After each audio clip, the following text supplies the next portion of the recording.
Hello everyone, welcome to channel twin bros. Juhi this side. And आज की video में हम करने वाले हैं chapter production and quality control in the garment industry.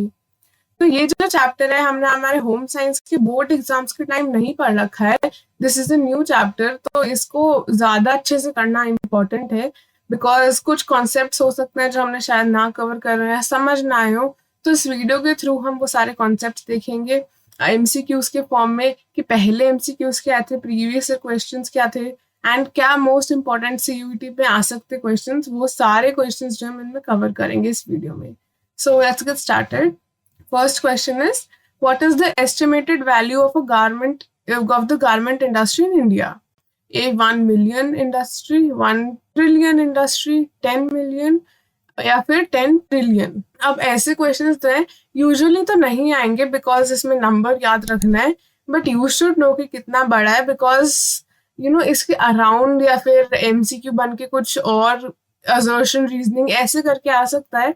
तो you should know this. The answer is B, 1 trillion industry. So this is the value of the garment industry in India. Next question. What are the advantages of producing products in bulk? A, economically efficient production. B, fast production. C, production accuracy. या फिर D, all of the above. Bulk मतलब कि एक साथ बहुत सारे products banana, that is called bulk. तो क्या इसका फायदा होता है? The answer is D, all of the above. Efficient production होती है, एक साथ जब बन रहा होता है सामान तो सस्ता बनता है, लोगों के लिए भी अच्छा होता है। फास्ट प्रोडक्शन होती है, जल्दी जल्दी बनता है। और एक्यूरेसी रहती है, मतलब ऐसा नहीं कि एक प्रोडक्ट अलग बन रहा है दूसरा अलग। हैंडमेड प्रोडक्ट्स में ऐसे ही होता है ना, बट जो मास प्रोडक्ट होते हैं बल्क में बनते हैं वो एकदम सिमिलर से होते हैं, बहुत सिमिलर। तो that is why production accuracy भी होती है। So all of the above. Next, during which historical event was the concept of mass production first utilised for making uniforms? तो चैप्टर के अंदर मास प्रोडक्शन की बात हुई हुई है और वो कौन सा इवेंट था ये भी हमें पता होना चाहिए। So A, world war two. B, American civil war. C, British soldiers. या फिर डी, वर्ल्ड वॉर वन। कौन सा हिस्टोरिकल इवेंट था? The event was American civil war. तब मास प्रोडक्शन की शुरुआत हुई थी and it was used to make uniforms. What has led to increased consumer awareness and demands in the garment industry?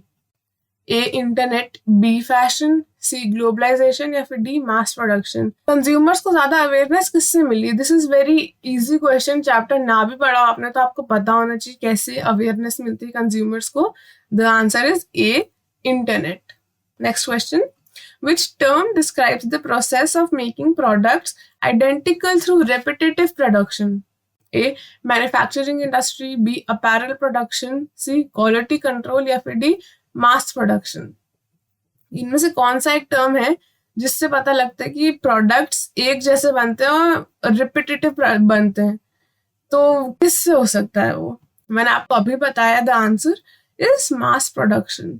उससे क्या होगा, आइडेंटिकल आइटम्स बनते हैं, बिल्कुल सेम सेम बनते हैं और बहुत सारे बनते हैं, इसलिए उसे मास कहते हैं। Next, who invented the sewing machine?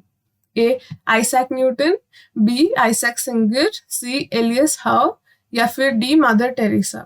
अब अगर किसी ने आइजैक याद रखा है तो फिर वो न्यूटन और सिंगर में कंफ्यूज हो सकते हैं, बट इसका आंसर इज एलियस हो। आइजैक तो है ही नहीं, आइजैक दूसरा कुछ इन्वेंट किया उन्होंने। आप मुझे कमेंट करके बताओ कि उन्होंने क्या करा था, हमारे इसी चैप्टर के अंदर है, बट इसका आंसर इज एलियस हो। Next, what was used to make garments before the invention of the sewing machine? Sewing machine मतलब सिलाई की मशीन से पहले कैसे गारमेंट्स बनते थे? A, embroidery. B, hemlines. C, hand. या फिर डी, क्रोशिया। तो the answer here is hand, because embroidery, hemlines ये सब इन्वेंशन की स्यूइंग मशीन के बाद, इन्वेंशन के बाद ही हुआ ये सब। And crochet is also after that only. तो पहले हाथ से बनते थे garments. Next, at which stage of production are zippers, buttons and labels typically checked? Stages of production हमारी बुक में mentioned है, अगर आप चैप्टर ढंग से पढ़ेंगे then you would know कि ये किस स्टेज में आता है। A, procurement and inspection of raw material। B, finishing and packaging। C, laying and cutting। या फिर D, assembly of the product। The answer is D, assembly of the product। जब assembly होती है प्रोडक्ट की तब हमें पता लगता है जिपर्स, बटन्स एंड लेबल्स के बारे में वो चेक करा जाता है कि वो ठीक से लगे हैं या फिर नहीं. Next question, where can fabric defects be found? A, fabric dyeing, B, yarn fault, C, weaving fault, या फिर D, all of the above. The answer to this question is A, fabric dyeing. Fabric dyeing में fabric के defects पता लगते हैं. Next question, from which category of defects do fuzz and fuss balls arise? तो हमें अलग अलग defects की category पढ़ता है, हमने पढ़ी है. तो उसमें से fuzz and fuss ball किसके अंदर आता है? A, defects arising from weaving, या फिर defects arising from yarn, या फिर defects from dyeing faults, या फिर defects from of finishing. The answer is defects arising from yarns. yarn से related होता है fuss and fuss balls. तो आपको हर एक defects में थोड़े examples याद रखने important है because ऐसा question आ सकता है. Next, which of the following is an example of a finishing fault? A, color run, B, smash, C, baggy, या फिर D, kink. Finishing fault का example क्या है? The answer would be baggy. Baggy is example of finishing fault. आपको सारे अलग अलग जो faults हैं सबके example मैंने अभी बताया पता होना चाहिए because फिर आपको आसानी रहेगी लिंक करने में कि ये मैंने पढ़ा था ये इसके जैसा है तो ये आंसर हो सकता है. Right? Next, what is the short length of yarn spontaneously doubled on itself called? मतलब ये हमें definition दे रखी है. अब इसकी options are A, king, B, float, C, club, या फिर D, smash. The answer is A, kink. Kink is short length of yarn spontaneously doubled on itself. Next, what are enlarged pinholes along the edge of the fabric called? Fabric के as में जो large पिनहोल्स होते हैं उसे क्या कहा जाता है? ये भी हमारे को डेफिनेशन अगेन दे रखी है एंड हमें टर्म देखनी है कौन सी है. A, boggy, B, scarf, C, uneven finish, या फिर D, tentering marks. It is called tentering marks. ठीक है. Next question.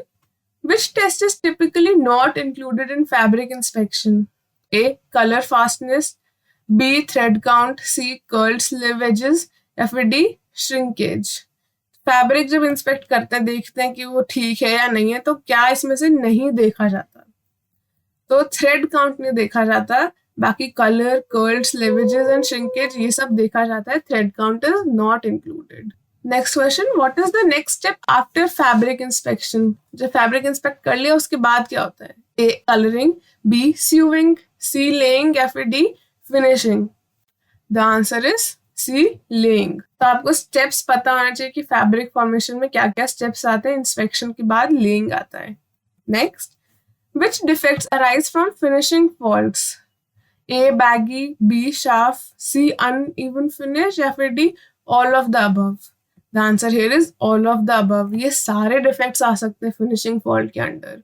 ये हमारे बुक में mentioned है तो मैंने जैसे बताया you should remember कि कौन सा fault कौन से से मैच करता है. Next, what does PPI stand for? PPI का full form. तो A, pix per inch, या फिर B, pixels per inch, C, production possibility investment, या फिर D, pure product investment. The answer is pix per inch. Then what is measured by the term thread count? Thread count का मतलब क्या हुआ? A, number of warps and weft yarns in a square inch of woven fabric, या फिर B, hemline, C, ironing, या फिर D, shrinkage. तो ये तो बहुत ही इजी क्वेश्चन है. यहाँ पे एग्जैक्टली थ्रेड काउंट का हमको डेफिनेशन दे रखी है and we have to just choose. तो यहाँ पे answer is A, number of warps and weft yarns in a square inch of woven fabric. अब यहाँ पे आपको ना थोड़ा सा गूगल करके देखना पड़ेगा कि कैसे दिखता है या इन टर्म्स का मतलब क्या क्या है बिकॉज बहुत सारी डेफिनेशन है तो आप कंफ्यूज हो सकते हो. तो थोड़ा अगर आप पिक्चर्स देखो या वीडियो देखोगे तो उससे ज्यादा याद होगा. तो try doing that. Next, what is the final product of spreading process called? A, lay, B, marker plan, C, bundling, या फिर D, cutting. The answer is lay. Lay जो है फाइनल प्रोडक्ट होता है ऑफ स्प्रेडिंग प्रोसेस में. ठीक है. Next question, what is the next step after cutting of fabric? Fabric काटने के बाद का अगला स्टेप क्या है? Marker plan, inspection and testing, assembly of product, या फिर फिनिशिंग. आंसर इज इसी असेंबली ऑफ द प्रोडक्ट, जब फैब्रिक कट जाता है तो फिर उसको असेंबल किया जाता है. Next, what type of machine is used for stitching of knitted fabric? A single needle, B multipurpose, C lock stitch या फिर डी चेन स्टिच मशीन. तो स्टिचिंग ऑफ knitted फैब्रिक, जो knit हुआ होता है, उसके लिए कौन सा वाला यूज होता है इसमें से? The answer is chain stitch machine. तो चेन स्टिच मशीन आपने देखी होगी, कई बार टेलर के पास होती है. मैं यहाँ पे इसकी फोटो भी लगा दूंगी. So this is called chain stitch machine. Next, which system is mainly used for customise stitching? Customise stitching मतलब हर इंसान के लिए अलग अलग, उनकी बॉडी को सूट करे वैसा वाला stitching.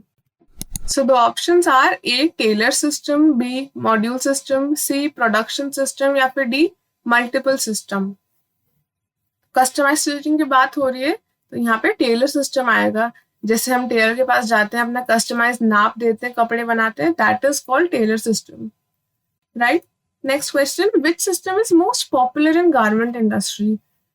A unit production system, B team working system, C tailor system या फिर D none of the above. The answer is team working system. Why? Because team working में, जैसे नाम से पता लग रहा है, टीम में बहुत सारे लोग काम करते हैं, एक साथ जल्दी जल्दी काम होता है, फास्ट प्रोडक्शन होता है, तो this is very popular. Next, which system is not effective in production of customised clothing? Customised clothing में कौन सा सिस्टम इफेक्टिव नहीं है, अच्छा नहीं चलता? A module system, B unit production system, C Taylor system या फिर डी टीम वर्किंग. तो the answer is unit production system, because unit production system में बहुत सारा इन्वेस्टमेंट चाहिए होता है, स्किल्स चाहिए होते हैं, एंड देन वो फिर से आप चेंज नहीं कर सकते ना कस्टमाइजेशन के लिए, एक के लिए अलग दूसरे के लिए अलग. So that is not possible, इसलिए यहाँ पे आंसर होगा unit production system. Next question, what is final step in garment production? A assembly of the product, b laying and cutting, c finishing and packaging या फिर d raw material inspection. आखिरी step क्या होता है कपड़ों के production में? The answer is finishing and packaging. अब हम आते हैं assertion रीजनिंग पे. सो assertion यहाँ पे दिया है, fabric inspection is one of the most important step in process of production, और रीजन है it defines the final quality of the product. तो पहले हम देखते हैं कि क्या assertion रीजनिंग दोनों सही हैं, अगर है तो क्या इन दोनों में रिलेशन बैठ रहा है या नहीं. सो यहाँ पे आंसर होगा ए, बिकॉज फैब्रिक इंस्पेक्शन सबसे इंपॉर्टेंट स्टेप है और इसी से पता लगता है final quality of the product क्या है, और दोनों में लिंक तो बैठ ही रहा है ना. सो that is why the answer here is a. Another assertion reasoning, assertion final product should conform to the standards and specification laid out for the product in question. Reason, it defines fitness of the product. तो यहाँ पे क्या बता रखा है assertion में कि जो फाइनल प्रोडक्ट है वो कुछ स्टैंडर्ड्स या स्पेसिफिकेशंस जो होते हैं उनके बेसिस पे होना चाहिए. कि और रीजन क्या है, इससे पता लगता है कि जो प्रोडक्ट है वो यूज करने लायक है या नहीं, अच्छा है या नहीं, फिटनेस ऑफ द प्रोडक्ट. तो क्या ये दोनों स्टेटमेंट सच हैं, और हैं तो इनमें रिलेशन है या नहीं? Answer is A, yes they are both true and R is the right explanation for A, right? So with this हमारा चैप्टर खत्म होता है. Thank you so much for watching. Please like the video and share to as many people as possible. Thanks for watching.